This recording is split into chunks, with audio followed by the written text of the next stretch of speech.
Several arteries जो supply the part, जो कि जिस पार्ट को सप्लाई कर रही हैं, जैसे कुछ ब्रेन को सप्लाई कर रही हैं, कुछ लिवर को सप्लाई कर रही हैं। फिर हमने स्पीड ऑफ ऑनसेट देखना होता है। हम ये देखते हैं कि जो एथिरोमा है जिसने ब्लॉक किया, ऑक्लूड किया, वो स्लोली डेवलप हुआ है या फिर सडन ऑक्लूजन हुई। यस, कोरोनरी टू हार्ट या sudden occlusion, no, yes, coronary to heart and several arteries जो आपके डिफरेंट पार्ट्स को सप्लाई कर रही होती है। Yes, cerebral is to brain. अच्छा, एथेरोमा जो डेवलप होता है वो हमने देखना होता है कि वो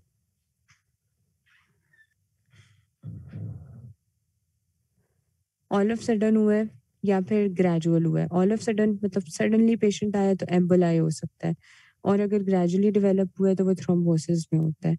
peripheral vascular disease, peripheral vascular disease या आर्टीरियल डिजीज जो है वो वैस्कुलर, पेरिफेरल से याद करो पेरिफ्रीज, आपके बाजू, आपकी टांगे, राइट, इधर आपको कोई डिजीज हो रही है, ठीक है। यहाँ पे एथेरोमा, कोई fatty deposit in the wall of the arteries leading to insufficient blood flow to muscles and other tissues। तो आपके ये एक insufficient blood flow जो है आपके muscles को जाना शुरू हो जाता है, tissues को जाना शुरू हो जाता है। As a result peripheral vascular disease के साथ पेशेंट आपको प्रेजेंट कर रहे होते हैं। तो manifestation of chronic lower limb ischaemia क्या होता है? CLI, ठीक है। क्रॉनिक लोअर लिम्ब इस्कीमिया, आपके लोअर लिम्ब्स में जो क्रॉनिक एक ऐसा मैकेनिज्म चल रहा है जिसने लोअर लिम्ब इस्कीमिया कराना है, वो कैसे डेवलप होता है, ठीक है। तो इसकी क्लिनिकल प्रेजेंटेशंस कैसे होती हैं? पेशेंट आपको किस तरह प्रेजेंट करते हैं क्लिनिकली अगर उनमें लोअर लिम्ब इस्कीमिया हो रहा है, ठीक है। अब या तो पेशेंट एसिम्प्टोमेटिक है, ठीक है, तो वो उसकी एसिम्प्टोमेटिक डिजीज होगी जिसमें पेशेंट में कोई सिम्टम ही नहीं होगा। दूसरी कंडीशन होती है इंटरमिटेंट क्लॉडिकेशन, और तीसरी कंडीशन होती है क्रिटिकल लिम्ब इस्कीमिया, ठीक है। ये बहुत इंपॉर्टेंट है। अब जब एसिम्प्टोमेटिक डिजीज है ना, तो उसमें तो कोई सिम्टम ही नहीं आया, ठीक है। अब अगर हम डिस्कस करें इंटरमिटेंट क्लॉडिकेशन, इसमें ये होता है कि आपका पेशेंट आपके पास आएगा और वो कहेगा कि डॉक्टर साहब, जब मैं बिल्कुल ठीक रहता हूँ, पर जब मैं वॉक स्टार्ट करता हूँ ना, तो थोड़ी देर बाद मेरी टांगों में शदीद दर्द होना शुरू हो जाती है। इतनी ज़्यादा दर्द होती है कि मुझे बैठना पड़ता है। जब मैं बैठ जाता हूँ ना, मेरी टांगों की दर्द ठीक हो जाती है, ठीक है। तो आपके पेशेंट क्या कहेगा कि इट इज़ अ पेन और fatigue in the muscles of lower limb caused by walking and relieve by rest, ठीक है। और ये भी नहीं कहेगा कि मैं चलने लगा हूँ तो उसी टाइम डेवलप हो जाएगी, नहीं, जब मैं थोड़ा सा चल लेता हूँ फिर मुझे दर्द होना शुरू होती है। So the distance between taking the first step in onset of pain is called claudication distance।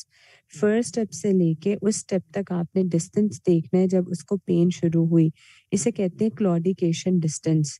इससे हम सिवेरिटी ऑफ द डिजीज को देख सकते हैं। अगर तो पेशेंट कहता है कि 2 कदम उठाते ही दर्द शुरू हो गई, तो काम खराब है बहुत ज़्यादा। और अगर पेशेंट कहता है कि मैं थोड़ा वॉक कर लेता हूँ, थोड़ा दूर तक जाता हूँ, तब ऐसे होता है, तो फिर मतलब अभी डिजीज उसकी एसिम्प्टोमेटिक स्टेज से निकल के थोड़ा सा खुद को शो कर रही है।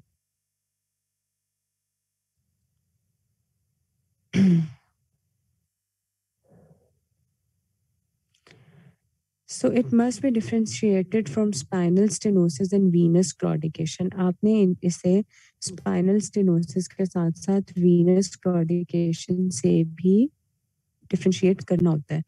Patient with spinal stenosis may present with similar fashion, but pain worsens on vertebral column extension and gets relief when patient straightens or flexes the spine। कहते हैं कि अगर तो ये स्पाइनल स्टेनोसिस की वजह से हो रही है ना, तो स्पाइनल स्टेनोसिस में ऐसा होता है कि पेशेंट की जो पेन है ना, वो ज़्यादा खराब होती है जब पेशेंट की वर्टिब्रल कॉलम एक्सटेंड हो रही होती है, ठीक है, सही है। और जब पेशेंट रिलीफ तब होता है जब वो अपनी स्पाइन को थोड़ा फ्लेक्स करता है या स्ट्रेट करता है। तो इस तरह आपने इसको स्पाइनल स्टेनोसिस से डिफरेंशिएट करना होता है। और वीनस क्लॉडिकेशन से कैसे करते हो? वीनस क्लॉडिकेशन से ऐसे डिफरेंशिएट होता है कि पेशेंट में वेरिकोज वेन्स हैं कि नहीं, या वीनस स्किन चेंज आया है कि नहीं। अगर पेशेंट में वेरिकोज वेन नहीं है, वीनस स्किन कलर चेंजेस नहीं है, तो फिर ये आर्टीरियल क्लॉडिकेशन है। तो claudication is often a marker marker of silent coronary and cerebral arterial disease. Claudication क्यों हो रही है? कोई कोरोनरी या सेरिब्रल आर्टीरियल डिजीज पेशेंट में डेवलप हो रही है, और जितने भी क्लॉडिकेंट्स होते हैं जिनमें क्लॉडिकेशन हो रही होती है, वो 10 ईयर्स फ्रॉम कार्डियोवास्कुलर इवेंट, मतलब 10 साल में उनको कोई ना कोई कार्डियोवास्कुलर इवेंट हो जाता है और उनकी डेथ हो जाती है। ठीक है, तो क्रिटिकल लिम्ब इस्कीमिया क्या होता है?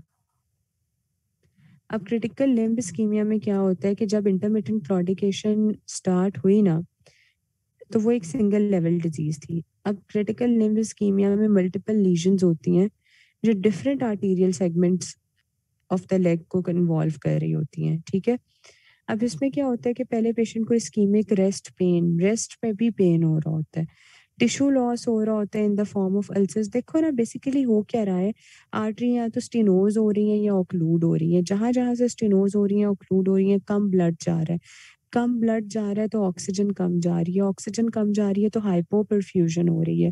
Hypoperfusion of the tissues and muscles हो रहा है, तो उसके साथ साथ पेशेंट वहां पे इस्कीमिक हो रहा है। आहिस्ता आहिस्ता क्या होगा कि पहले जो पेशेंट को मूवमेंट पे पेन होती थी, वो रेस्ट पे भी होना शुरू हो जाएगी। अब पेशेंट का टिश्यू लॉस भी होना शुरू हो जाएगा, अल्सर्स बनना शुरू हो जाएंगे, क्योंकि वहां पे तो प्रॉपर न्यूट्रिशन ही नहीं मिल रही। गैंग्रीन डेवलप होना शुरू हो जाएगी। लो एंकल ब्रेकियल प्रेशर इंडेक्स, ये आपको बताती हूँ क्या होता है। तो पेशेंट का ankle to brachial pressure index भी कम हो रहा है, अल्सर्स बन रहे हैं, गैंग्रीन हो रही है, टिश्यू लॉस हो रहा है, इस्केमिक रेस्ट पेन हो रही है, और ये क्रिटिकल लिम्ब इस्कीमिया है।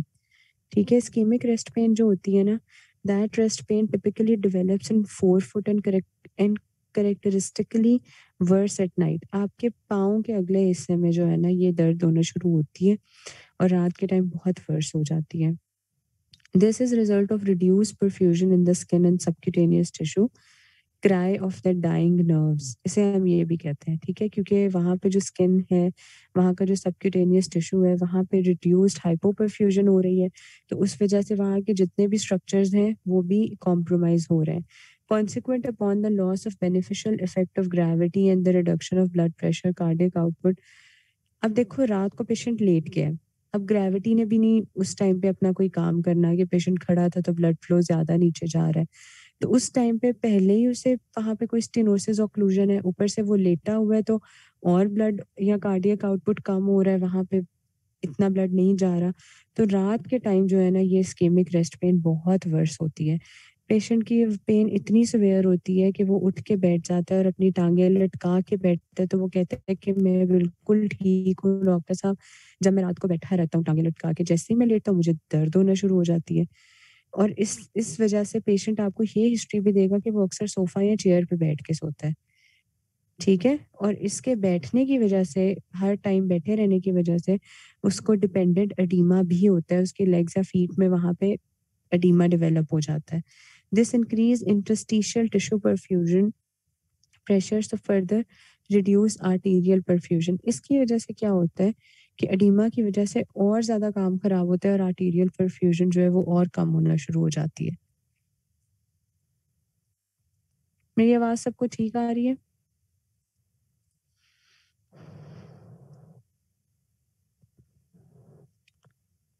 सबको ठीक आ रही है बच्चे? आप अपना इंटरनेट कनेक्शन देखो। तो ये एक विशियस साइकिल शुरू हो जाता है जब डिपेंडेंट एडीमा आता है, और पेशेंट की जो इंटरस्टिशियल टिश्यू परफ्यूजन है ना, वो और कम हो जाती है। इससे बेसिकली फिर क्या होता है, अल्सर्स बनते हैं, गैंग्रीन होती है, और अगर ट्रीटमेंट ना हो तो पेशेंट का लिम्ब लॉस हो जाता है, इवन के पेशेंट की डेथ भी हो सकती है। Due to this thing, patient में इरेक्टाइल कुछ पेशेंट में इरेक्टाइल डिसफंक्शन भी हो जाता है, इम्पोर्टेंस होती है, साथ में उन्हें बटक पेन होता है। क्यों होता है?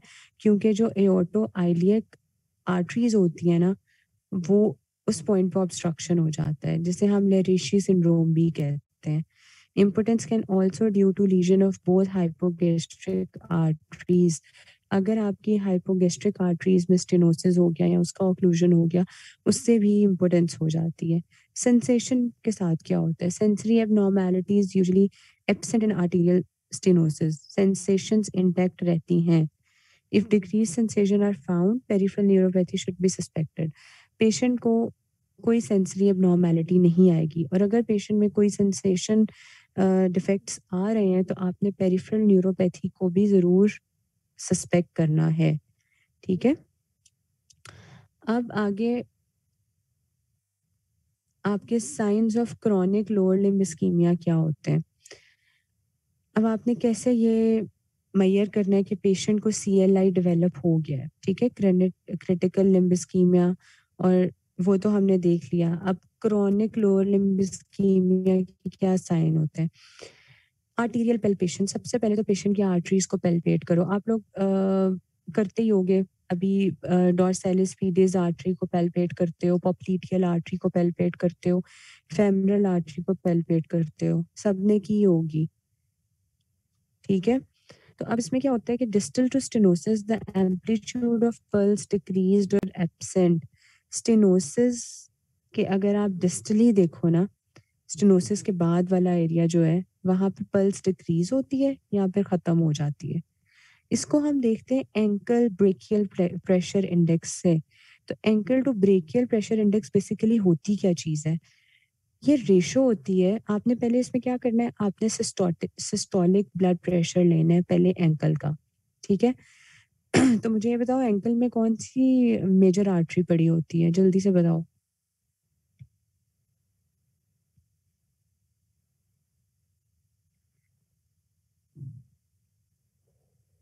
डॉर्सैलिस pedis artery and your posterior tibial artery, right?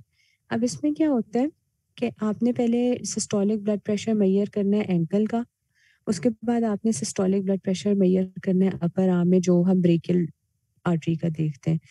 तो आपने न्यूमरेटर में लिखना है अपना एंकल का ब्लड सिस्टोलिक ब्लड प्रेशर, और डिनोमिनेटर में लिखना है ब्रेकियल का ब्लड प्रेशर, ठीक है? और फिर उसे डिवाइड करना है और देखना है कि आंसर क्या आया है।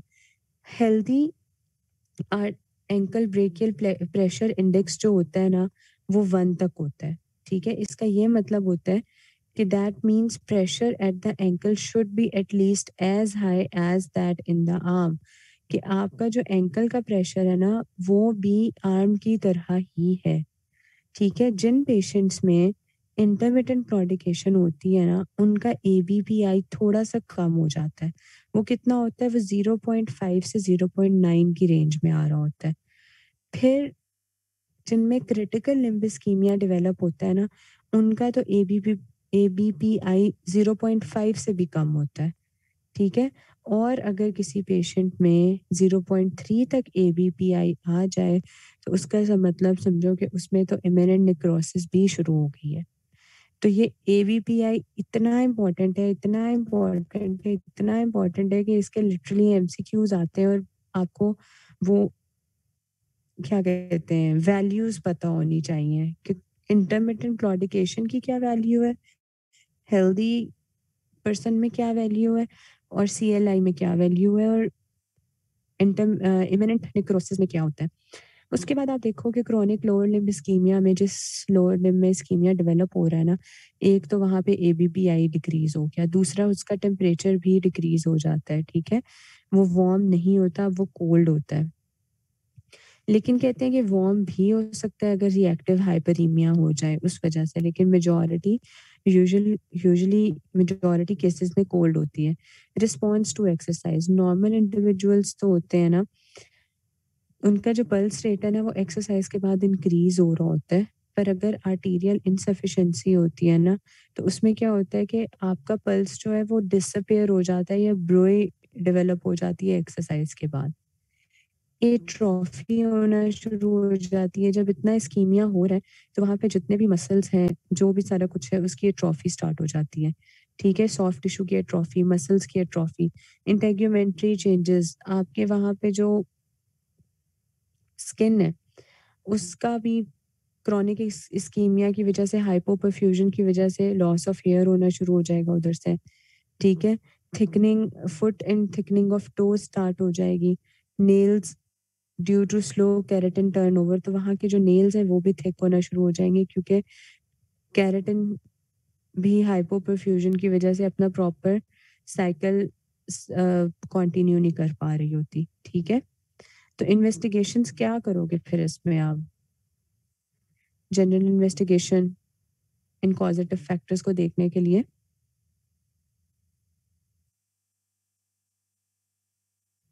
ये आपके टेबल्स हैं बेले एंड लव से, ठीक है। तो ये features of chronic limb arterial stenosis और ऑक्लूजन वही intermittent claudication, rest pain, dependent rubor और सनसेट फुट। ये क्या होता है? सनसेट फुट क्या होता है?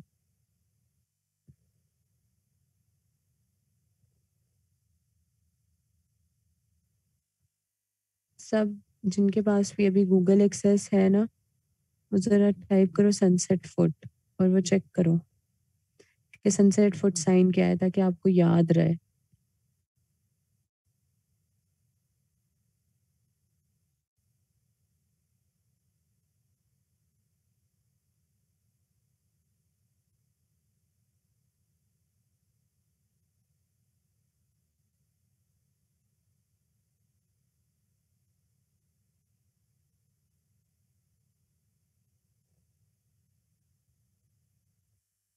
हेलो, मेरी आवाज़ आ रही है?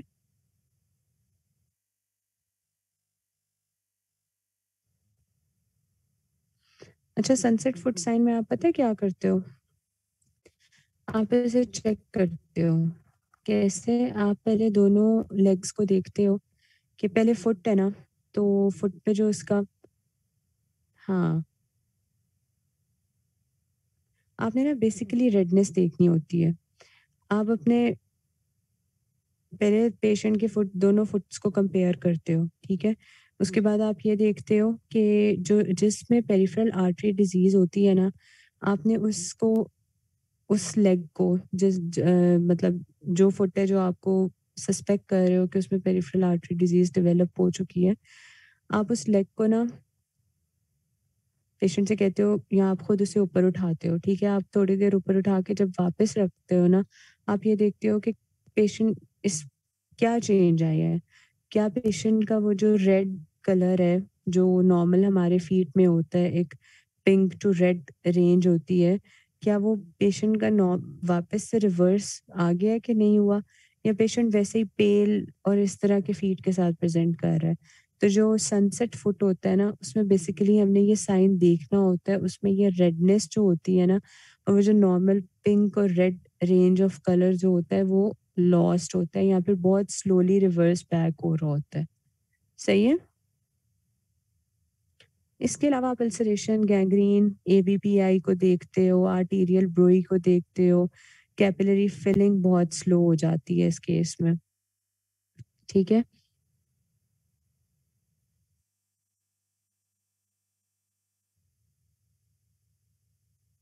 अब हम देखते हैं इन्वेस्टिगेशंस में क्या करना है।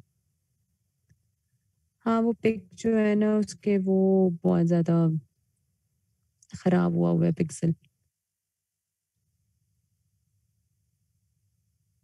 ये आप नोट कर लो कि आपका जो बेली एंड लव का टेबल 556.1, जो समरी बॉक्स और जो टेबल है ना, वो देख लीजिएगा, ठीक है।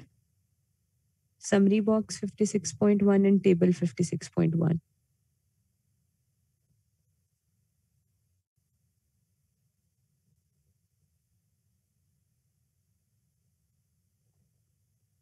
अच्छा, आपने क्या करना है, पेशेंट के ब्लड टेस्ट कराने हैं, ताकि सबसे पहले तो उसकी सीपी कराओ ना।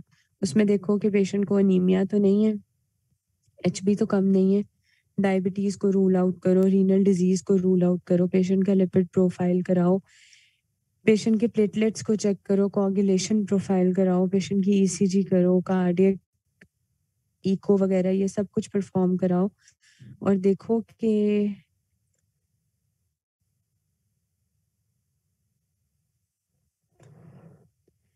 पेशेंट में कोई किसी किस्म का कार्डियोवैस्कुलर इशू या कुछ ऐसा वैसा मसला तो नहीं है। स्पेसिफिक इन्वेस्टिगेशंस में क्या करते हो, डॉपलर अल्ट्रासाउंड कराते हो। डॉपलर अल्ट्रासाउंड में आपने क्या करना है, आपने अल्ट्रासाउंड मशीन जो होती है, ठीक है, उसका जो डॉपलर जो प्रोब होता है, उसके थ्रू आपने आप ना आर्टरीज पे उस प्रोब को रखते हो, और जो आपका अल्ट्रासाउंड साउंड वेव्स प्रोड्यूस करता है ना, उससे आपने आर्टरीज में जो ब्लड फ्लो चल रहा होता है ना, उसको मेजर करना होता है, ठीक है। A continuous wave ultrasound signal is transmitted from probe at an artery, and the reflected beam is picked up by receiver within the probe. ठीक है, वो जो आपने वेव भेजी वो वापस रिफ्लेक्ट होके प्रोब में आती है, और जो फ्रीक्वेंसी आप लोग देख रहे होते हो ना, the frequency change is converted into audio signal. तो वो जो फ्रीक्वेंसी है ना, वो ऑडियो सिग्नल में कन्वर्ट हो रही होती है। ठीक है, तो आपने डॉपलर सिग्नल्स में बेसिकली क्या देखना होता है कि ये इंडिकेट कर रहे होते हैं कि मूविंग ब्लड, क्या ब्लड अपनी नॉर्मल स्पीड से चल रहा है। देखो, जहाँ पे स्टेनोसिस होगी, जहाँ पे ऑक्लूजन होगी, वहां पे ब्लड फ्लो उस तरह स्मूथ नहीं होगा, वो फ्रीक्वेंसी नहीं होगी। ठीक है, तो वो ये बताते हैं कि डॉपलर सिग्नल्स जो है ना, वो सिर्फ मूविंग ब्लड बता रहा होता है। वो ये बता रहा है कि इस आर्टरी में ब्लड फ्लो ठीक है, इस आर्टरी में ब्लड फ्लो नहीं सही है, पर वो ये नहीं बता रहा होता कि ब्लड ब्लड फ्लो इनसफिशिएंट है, ठीक है, या फिर सफिशिएंट है। इसमें सिर्फ हमें ये पता चल रहा होता है कि ब्लड फ्लो हो रहा है या ब्लड फ्लो नहीं हो रहा। जो सफिशिएंसी है ना, उसे हम एबीपीआई से चेक करते हैं, जो इंडेक्स हमने पीछे पढ़ा है। तो ये बहुत इंपॉर्टेंट पॉइंट है। जो सफिशिएंसी है, जिसने लिम्ब वायबिलिटी को, जो हम कहते हैं कि एक लिम्ब को वायबल रहने के लिए, हेल्दी रहने के लिए उसका इतना प्रेशर होना चाहिए, वो हमें एबीपीआई से ही पता चलता है। डॉपलर सिर्फ और सिर्फ ये बता रहा होता है कि वेदर इस आर्टरी में फ्लो हो रहा है या नहीं फ्लो हो रहा। समझ आई डॉपलर अल्ट्रासाउंड की? डुप्लेक्स स्कैन में क्या होता है? In this B mode of ultrasound that is combined with Doppler, which provide an image of vessel and color coding for blood flow. इसमें एक एक्स्ट्रा काम होता है, इसमें ब्लड फ्लो की ना कलर कोडिंग होती है। कलर कोडिंग होती है इसमें, ट्राइफेजिक एक हमें स्ट्रक्चर देखने को मिलता है, बाईफेजिक या मोनोफेजिक। जो ट्राइफेजिक पैटर्न हमें मिलता है वो ये शो कर रहा होता है कि पेशेंट नॉर्मल है। जो बाईफेजिक और जो मोनोफेजिक पैटर्न्स आ रहे होते हैं ना, उसमें पता चलता है कि कोई लिम्ब इस्कीमिया चल रहा है। ठीक है, तो ये जो डुप्लेक्स स्कैन है ना, ये तो कोई बहुत हाईली एक्यूरेट उस बंदे को पता चलता है जो ऑब्जर्वर बहुत एक्सपीरियंस्ड होता है। तो ये this is very observer dependent thing. ठीक है, एंड ये ऑटो इलियक सेगमेंट जो है ना, वो डिफिकल्ट होते हैं इसमें विजुलाइज करने। बच्चों, मुझे मैसेज में बताओ, चैट बॉक्स में बताओ कि इसकी समझ आ रही है कि नहीं। फिर हम करते हैं CT angiography, very popular. CT angiography में हम क्या करते हैं? हम सबसे पहले ना, सीटी एंजियोग्राफी ना बहुत मज़े की चीज़ है। इसमें हम पूरी बॉडी में, जैसे हम एक पूरे सिटी का एक रोड मैप निकालते हैं ना, ट्राइफेजिक वाली बात ये है कि डुप्लेक्स स्कैनिंग में ना आपको बेसिकली फेजेस मिलते हैं। ठीक है, ये कोई एक्स्ट्रा इन्फॉर्मेशन है थोड़ी सी। तो इसमें क्या होता है कि अगर तो ट्राई फेज, 3-3 फेज आ रहे हैं ना, कलर कोडिंग और इमेज ऑफ वेसल में, तो इसका मतलब है कि पेशेंट की जो इस्कीमिया वगैरह नहीं डेवलप हुआ। ठीक है, और अगर मोनोफेजिक या बाईफेजिक पैटर्न मिल रहा है ना, उसका मतलब है कि इस्कीमिया डेवलप हो रहा है। इसमें कलर कोडिंग हो रही होती है ना ब्लड फ्लो के साथ साथ। साथ में हमें वेसल की इमेज भी नजर आ रही होती है डुप्लेक्स स्कैनिंग में। और जो डॉपलर अल्ट्रासाउंड था, इसमें साउंड वेव्स मिल रही थी हमें, फ्लो। ठीक है, डॉपलर में। सीटी एंजियोग्राफी में जैसे हमारे पास एक पूरे कंट्री का एक रोड मैप निकलवा लें कि कहाँ कहाँ सड़कें जा रही हैं, किधर किधर से गुजर रही हैं, इधर इसी तरह ऐसे होता है कि ये एनाटॉमिकल रोड मैप होता है हमारे आर्टीरियल सिस्टम का। ठीक है, इससे हमें पता चलता है कि हमारी आर्टरीज कहाँ कहाँ जा रही हैं, कौन सी आर्टरी खुली हुई है, कौन सी आर्टरी बंद है, रोड मैप पूरा मिल जाता है। और इसका पता कैसे चलता है? इसका पता ऐसे चलता है, ये बहुत एक मतलब पॉपुलर और बहुत इफेक्टिव टेक्निक है ये। अब इसमें क्या होगा कि हम पेशेंट को एक रेडियो पैक सब्सटेंस जो होता है ना, वो उसकी फेमरल आर्टरी में इंजेक्ट कर देते हैं। ठीक है, रेडियो पैक डाई आपने फेमरल आर्टरी में इंजेक्ट किया, और उसके बाद आपने रेडियोग्राफिक इमेजेस लेना शुरू कर दी। ठीक है, अब उससे क्या होगा, फेमरल आर्टरी में वो पूरा जो डाई है ना, वो पूरी बॉडी की आर्टरीज में फैल जाएगा। और फिर आपने रेडियोग्राफिक इमेजेस ली। रेडियोग्राफिक इमेजेस को फिर आप, एक टेक्निक होती है जिसे कहते हैं डिजिटल सब्ट्रैक्शन एंजियोग्राफी। इसमें क्या करते हो कि आप जितनी भी कंप्यूटराइज्ड होता है ना, तो आप इसमें से क्या करते हो, सारे सॉफ्ट टिश्यू और बोन्स को ना माइनस कर देते हो। अब इतनी साइंस एडवांस हो चुकी है कि सबसे पहले आपने जो पूरा मतलब पेशेंट को कराया, रेडियो पैक डाई जो है इन्फ्यूज़ किया फेमरल आर्टरी से, वेट किया कि ये पूरी आर्टरीज़ तक पहुँच जाए। उसके बाद आपने उसका एक रेडियोग्राफिक इमेज लिया, ठीक है? उसमें आपको वो पूरे जिस आर्टरी से वो डाई गुज़र रहा है वो आपको इल्यूमिनेटेड नज़र आएगी, ठीक है? फिर आपने क्या किया, आपने कंप्यूटर में जाके ये सेटिंग की कि जितनी भी बोन्स हैं और जो सॉफ्ट टिश्यू है ना वो डिलीट हो जाए। वो डिलीट होने से क्या होगा कि सिर्फ़ और सिर्फ़ आर्टरीज़ आपको नज़र आ रही होंगी, ठीक है? इसे कहते हैं डिजिटल सब्ट्रैक्शन एंजियोग्राफी, ताकि आपको एक क्लियर इमेज मिले आर्टरीज़ का, ठीक है? समझ आई मेरी बात? इसकी भी समझ आ गई? अब हम आते हैं treatment of lower limb ischaemia पे। सीटी एंजियोग्राफी हमेशा बेस्ट ऑप्शन होती है। Always we go for CT angiography, और पल्मोनरी एम्बोलिज़्म जो हम पढ़ते हैं ना मेडिसिन में, उसका जो गोल्ड स्टैंडर्ड है वो सीटीपी है, जिसे हम कहते हैं सीटी पल्मोनरी एंजियोग्राफी। उसमें भी हम ऐसे ही एक रेडियो पैक डाई देते हैं और उससे हम सारी आर्टरीज़ को देखते हैं। जहाँ पे स्टेनोसिस या ऑक्लूजन आता है वहाँ पे वो डाई स्टॉप हो जाता है और आगे आर्टरी के नॉर्मल एनाटॉमी को फॉलो नहीं कर रहा होता। मेडिकल मैनेजमेंट सबसे पहले करते हैं, best medical therapy. Best medical therapy में हम क्या करते हैं, हम इमीडिएट एब्सोल्यूट और परमानेंट सेसेशन ऑफ सबसे पहले स्मोकिंग कराते हैं, ठीक है? हम पेशेंट से कहते हैं अगर आप स्मोकिंग कर रहे हैं, आप स्मोकिंग छोड़ें। आप अपनी हाइपरटेंशन और डायबिटीज़ को कंट्रोल करें। उनको लिपिड लोवरिंग ड्रग्स देते हैं, एंटी प्लेटलेट एजेंट्स देते हैं, ठीक है? वॉकिंग कहते हैं कि रेगुलरली वॉक करो, सही है? अपनी ओबेसिटी को कंट्रोल करो, अपनी फुट केयर करो। सही हो गया? अगर अगर ये बेस्ट मेडिकल थेरेपी भी पेशेंट को रिलीव नहीं कर रही, ठीक है? अगर उससे भी पेशेंट नहीं ठीक हो रहा है या patient is fail to comply और स्मोक कर रहा है, तो फिर हम क्या करते हैं, हम एंडोवेस्कुलर और बाईपास सर्जरी, फिर हम सर्जिकल मैकेनिज़्म्स की तरफ जाते हैं कि सर्जिकली हम कैसे करेक्ट करेंगे, ठीक है? हम एंडोवेस्कुलर मैनेजमेंट कराएँगे पहले पेशेंट को। एंडोवेस्कुलर मैनेजमेंट में क्या करते हैं कि disabling the claudication despite best medical therapy, critical limb ischaemia, ये दोनों कंडीशंस हैं जिसमें हमने एंडोवेस्कुलर मैनेजमेंट करनी है। आप पेशेंट को थेरेपी मेडिकल थेरेपी दे रहे हो, फिर भी पेशेंट के साइन एंड सिम्पटम्स ठीक नहीं हो रहे और डिज़ीज़ वर्स हो रही है, ठीक है? या फिर patient critical limb ischaemia develop कर चुका है। तो एंडोवेस्कुलर ट्रीटमेंट में आप बेसिकली क्या करते हो, आप बलून एंजियोप्लास्टी करते हो विद और विदाउट स्टेंटिंग। या तो आप स्टेंट पास करोगे या आप स्टेंट पास नहीं करोगे।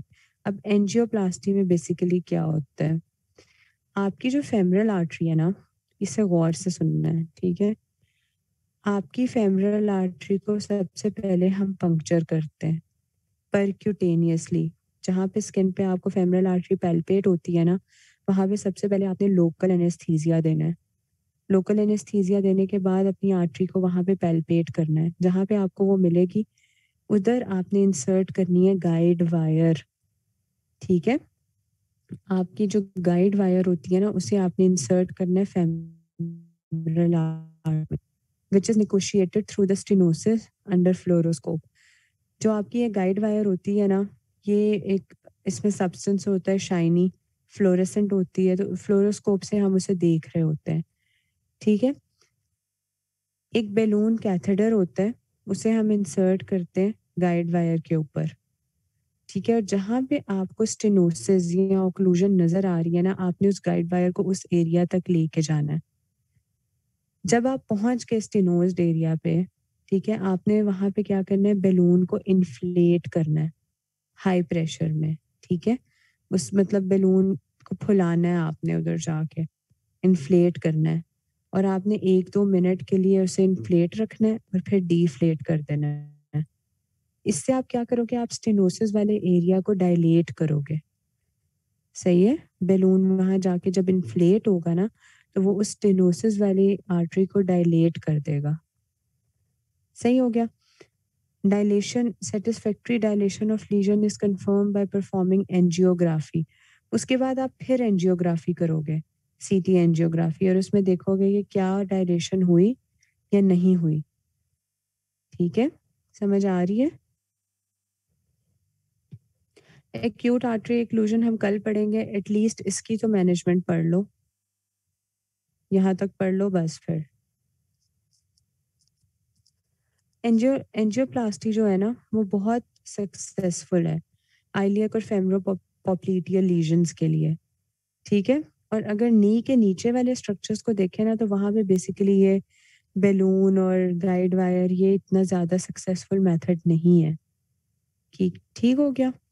तो आप अब क्या करते हो, अक्सर ऐसा होता है कि आप बैलून के साथ ही स्टेंट भी भेजते हो, मेटल स्टेंट होता है। जब आप बैलून को इन्फ्लेट करते हो ना तो वो स्टेंट को आप उधर फिट कर देते हो उस जगह पे।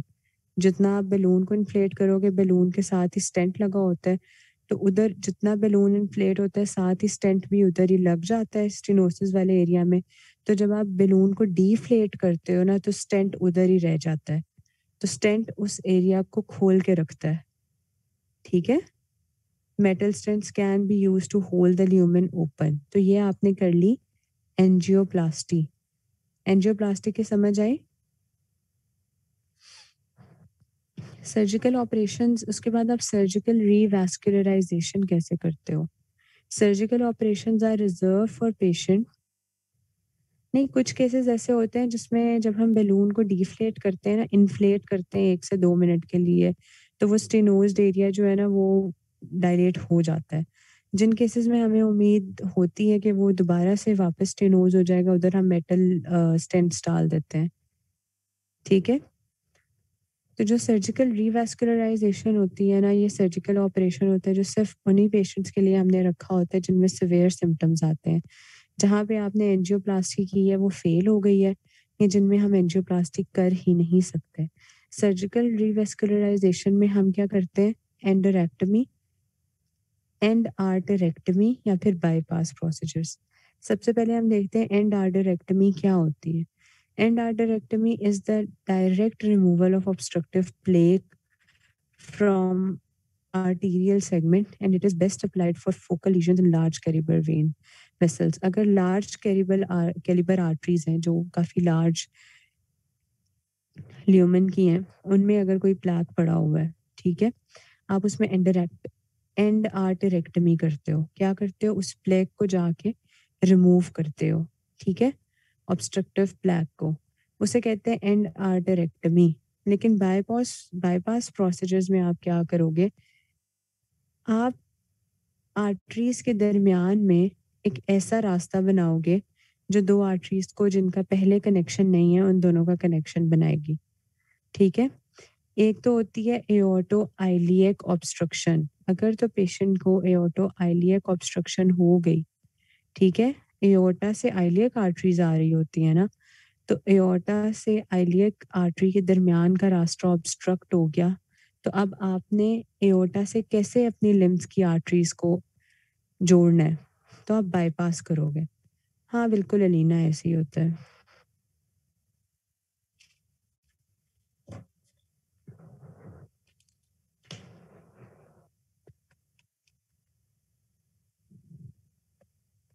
ठीक है, तो अब वो क्या होता है, एओर्टो फेमरल बाईपास, ये जो आपको नजर आ रहा है, आपके एओर्टा से एक आपने बाईपास बनाया जो सीधा फेमरल आर्टरी में आ रहा है। ठीक है, क्योंकि आइलियक आर्टरीज और एओर्टा का रास्ता जो है वो ब्लॉक हो चुका है, अब आपने एक नया रास्ता बनाना है। ठीक है, या फेमोरो फेमरल क्रॉस ओवर ग्राफ्ट्स आप लगाते हो।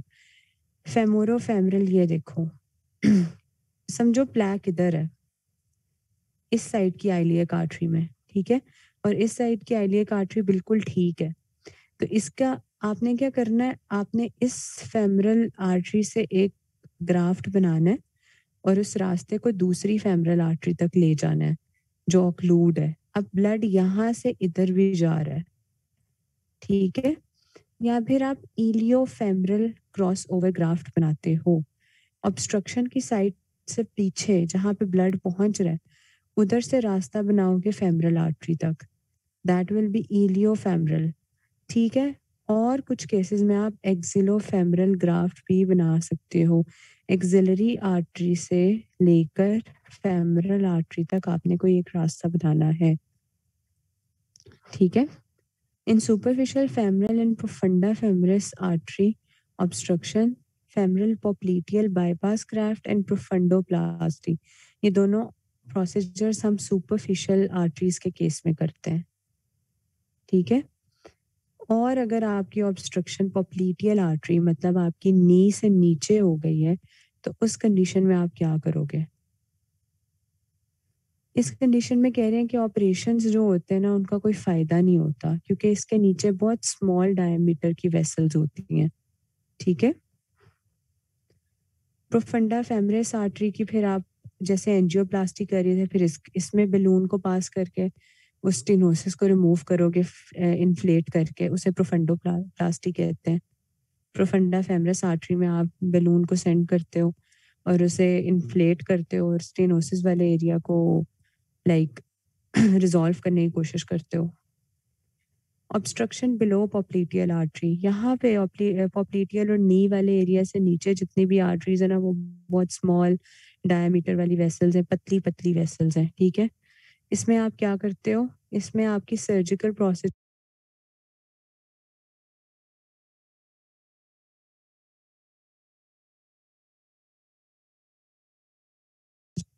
से, तो आप क्या करते हो? आप सिलेक्टिव पेशेंट्स में तो एंजियोप्लास्टी कर देते हो, या इसके अलावा आप सेफनेस वेन ग्राफ्ट्स वगैरह लगा लेते हो, ठीक है। आप वेन से ग्राफ्ट्स उठाते हो, आप वेन्स के थ्रू थोड़ा बहुत कोई ग्राफ्ट्स बना देते हो, लेकिन इसका भी कोई इतना फ़ायदा नहीं होता, ठीक है।